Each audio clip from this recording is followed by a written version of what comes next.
ఏలయనగా శరీరానుసారమైన మనస్సు దేవునికి విరోధమయ్యున్నది అని పరిశుద్ధ లేఖన భాగములో వ్రాయబడి ఉన్న ప్రకారము బిలాముకి దేవుని ప్రజలైన ఇశ్రాయిలీలను శపించమని కబురు వస్తే ప్రభు వద్దన్న ధనాన్ని ఆశించి ఆయన ఎదుట సెలవు అడిగి వెళతాడు.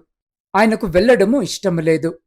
నువ్వు వెళ్ళినా నేను బయలుపరిచినదే నీవు చెప్పాలి అని గద్దించి పంపుతాడు. అయినా వారిని శపించాలనుకున్నాడు కాని తన నోటి వెంట ఒక శాపవచనము కూడా రాలేదు.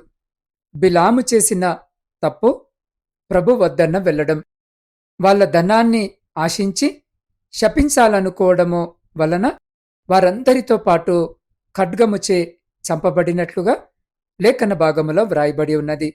కాబట్టి స్నేహితులారా, ఈ సమయంలో ఈ మాటలు వింటున్న మీరు బిలాము వలె ప్రభు వద్దన్నది చేయువారిగా కాక ఆయన చేయవద్దన్నది మానివేయడానికి ప్రయత్నించు. దేవుని కోపాన్ని ఎప్పుడు పరీక్షించకు.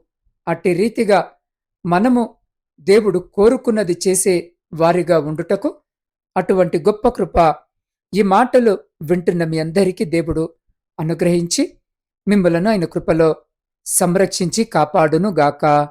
ఆమెన్.